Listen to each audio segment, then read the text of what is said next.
अस्सलाम वालेकुम, मेरा नाम नदीम खिलजी है। आज का जो हमारा टॉपिक है वो बहुत ही सेंसिटिव है, बहुत ही हसास है और वो टॉपिक है खिलाफत। खिलाफत कैसे आएगी? सबसे पहले मेरी बात सुन लें कि मेरा जो व्लॉग्स होते हैं वो रवायत से हट के होते हैं, सिर्फ ख़बर के ऊपर मुश्तमिल नहीं होते, बल्कि एक उनका ख़ास नुक्ता नज़र होता है और उनके ऊपर एक ख़ास नुक्ता नज़र के हवाले से उनका एक पॉइंट ऑफ व्यू होता है, एनालिसिस होता है। तो दूसरा, आपको पता है हमारी आजकल जो नौजवान नस्ल है वो क्या देखना चाहती है, वो आपको पता ही है। तो उस किस्म का मेरे व्लॉग्स नहीं होते।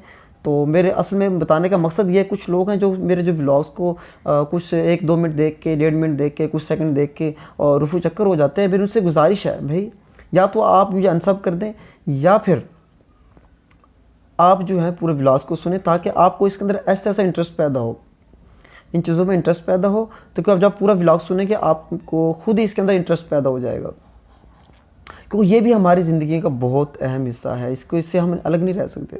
तो अब हम आते हैं अपने असल टॉपिक की तरफ। तो हमारा टॉपिक ये है कि खिलाफत, और ख़िलाफ़त कैसे आएगी। तो याद रखिए, आपको उसूली बात मैं आपको बता देता हूँ। खिलाफत जो है, जो एक मुसलमानों के नज़दीक, तमाम मुसलमानों के नज़दीक एक सबसे बेहतरीन निज़ाम है, इसमें कोई शक नहीं है।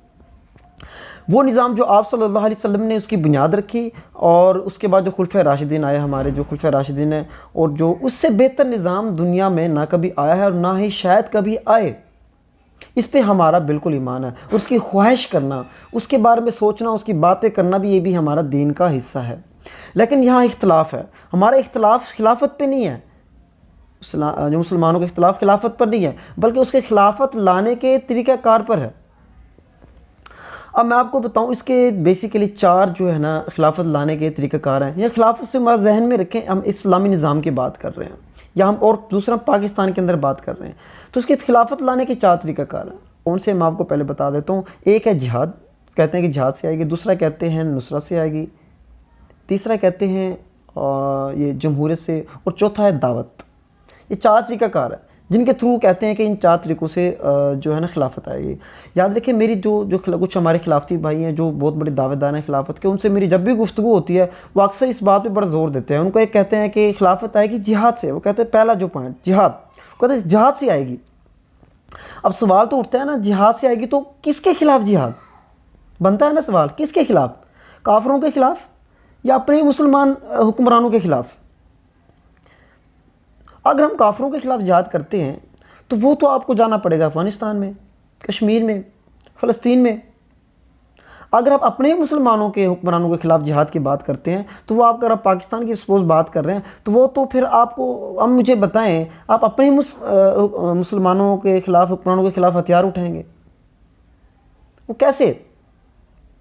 तो भाई फिर तो अगर आप अपने ही मुसलमानों के खिलाफ हथियार उठाते हैं तो फिर तो आप TTP वाला रास्ता अपनाते हैं, दाइश वाला।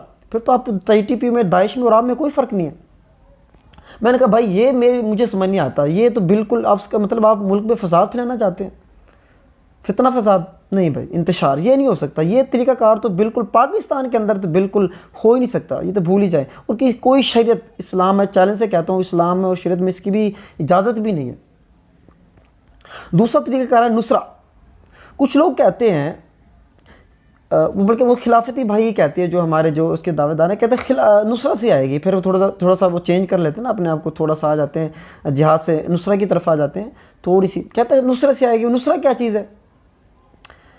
कहते हैं जी कोई भी हुक्मरान, नुसरा कहते हैं कि कोई हुक्मरान या फ़ौज का बड़ा सिपह सलार, वो क्या करेगा, एक दिन वक्त आएगा कि वो इस हुकूमत पे कब्ज़ा कर लेगा, इस मुल्क पे कब्ज़ा कर लेगा और खिलाफत को नाफिज कर देगा।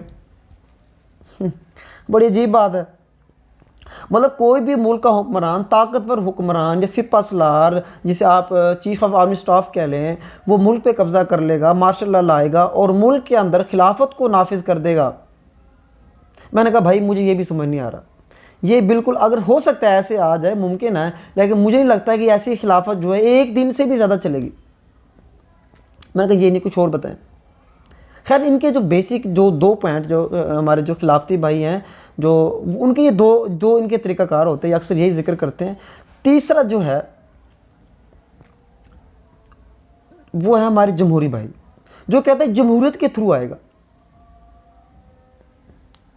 अब जो जमहूरियत के थ्रू कैसे आएगा, उनका नज़रिया ये है कि पाकिस्तान के अंदर अभी तरीक़ाकार ये है, दुनिया बदल चुकी है, अब इसका तरीक़ाकार ये है कि आप जमहूरियत के अंदर शामिल हो जाएं, इस पॉलिटिक्स के अंदर आएँ, आहिस्ता आहिस्ता जो है ना आप इसमें तब्दीली लाएँ, आइन और कानून के अंदर तब्दीली लाएँ और आहिस्ता आहिस्ता इसको इस्लामी कानून बनाते जाएँ।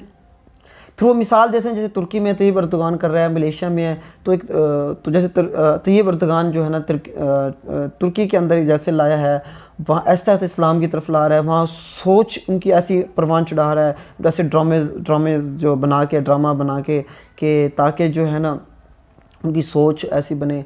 और इसके अलावा वो आपको पता है वो ऐसा ऐसा चर्चों को मस्जिद में तब्दील कर रहा है और मतलब काफ़ी चीज़ें वहाँ है, इस्लाम है, लोग वहाँ इस्लाम की तरफ आ रहे हैं। तो ये एक तरीका कार है कि तुर्की ओवरऑल जो है सेकुलरिज्म से इस्लाम की तरफ आ रहा है। तो इसकी मिसाल देता है जमहूरियत के थ्रू आएगा। एक चौथा तरीका भी है।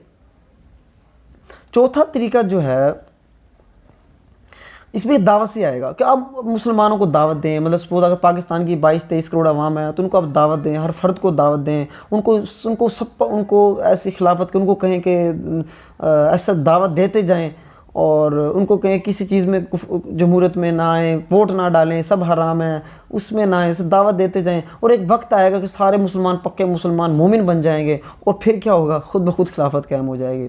मेरे भाई ये भी मुझे समझ नहीं आया, क्योंकि इस तरह तो जो है ना सारी मतलब क़यामत आ जाएगी, सारी ज़िंदगी क्या एक क़यामत आ जाएगी, ना हमने पक्के मोमिन बनना है और ना ही इस तरह वो खिलाफत आनी है। तो मेरे भाई ये 4 तरीक़ाकार हैं। कितने हैं? ये 4 तरीक़ाकार हैं। और अब आपने डिसाइड करना है इन चारों में से कौन सा जो है कौन सा बेहतर है। अब मैं अपनी राय बता देता हूँ। मेरे नज़दीक इन चारों में से, याद रखें, इन चारों में से बेहतर जमहूरियत वाला है, क्योंकि यही एक प्रोसेस रह जाता है कि इसके अंदर घुस के आहिस्ता आहिस्ता हम तब्दीली लाएँ, आहिस्ता आहिस्ता इसको चीज़ों को तब्दील करें। और क्योंकि बाकी जो जिहाद वाला है मैंने उसको फसाद होता है, दूसरा नुसरा वाला है वो भी समझ नहीं आ रहा, तीसरा यही आखिर में बचता है। हाँ, अगर आप जिहाद करना चाहते हैं तो अफ़गानिस्तान जाएँ, कश्मीर जाएँ, यहाँ नहीं आ सकता, क्योंकि अगर हम अफ़गानिस्तान जाते हैं तो वो तो एक दारुल हरब है, वो जंग हो रही है, वो जो जीतेगा वो अपनी हुकूमत मर्जी की कायम करेगा। पाकिस्तान में क्या है, पाकिस्तान दारुल अमन है, यहाँ तो जिहाद वाला कंसेप्ट लागू हो ही नहीं सकता। नुसरा वाला भी समझ नहीं आ रहा, ये डेमोक्रेसी बचता है, इसके थ्रू आप तब्दीली लाएं। और याद रखें, इसका मतलब ये नहीं है कि डेमोक्रेसी से अगर आप सियासत से अगर आप लाते हैं तो ये कि मुकम्मल जो है इस्लाम आ जाएगा खिलाफ, नहीं, पॉसिबल ही नहीं है। लेकिन हम बेहतर कर सकते हैं, हम किसी मैदान को खाली नहीं छोड़ सकते। क्योंकि अगर हम सपोज अगर कोई बंदा कहता है खिलाफत को छोड़ दो, कहता है खिलाफत कुफर है, जो है वोट डालना हराम है, बिल्कुल अगर हम वोट डालेंगे इसका मतलब है हम कुफर निज़ाम में शामिल हो गए हैं, तो मैं समझता हूँ कि वो बिल्कुल गलत है। और मेरे भाई, अगर आप किसी किलो को फ़तह करना चाहते हैं उसके अंदर आपको घुसना पड़ेगा। अगर आप किसी मैदान को फ़तह, उस मैदान में आपको आना पड़ेगा। अगर आप इस मैदान को खाली छोड़ देंगे तो मेरे भाई पाकिस्तान के सियाह सफ़ेद के जो मालिक हैं तो ये सियासी लोग हैं, उन्होंने कानून साजी करनी है, उन्होंने फंड्स करने, सब कुछ उन्होंने करना है। आप इसको अकेला नहीं छोड़ सकते। तो मेरे भाई मेरे नज़दीक तो ये जमहूरियत है, इसके ज़रिए किसी न किसी हद तक जो है ना हम इस्लाम की तरफ आ सकते हैं। और बाकी मुझे नहीं समझ आते, बाकी ये मेरी थॉट्स हैं। आप अपनी राय दें, कमेंट सेक्शन में बताएं कि कौन सा तरीका कौन सा बेस्ट है, पूरी ईमानदारी से बताएं। मैं फिर कह रहा हूँ, खिलाफत पे किसी मुसलमान को शक नहीं है, उस पर कोई जो है ना उस पर हो ही नहीं सकता कि खिलाफत जो है ना उसके ऊपर कोई शक शुबा है ही नहीं। बाकी इसके तरीक़ाकार पे है। आप मुझे बता दें कौन सा तरीका आपके नज़दीक बेहतर है। शुक्रिया, अल्लाह हाफ़िज़।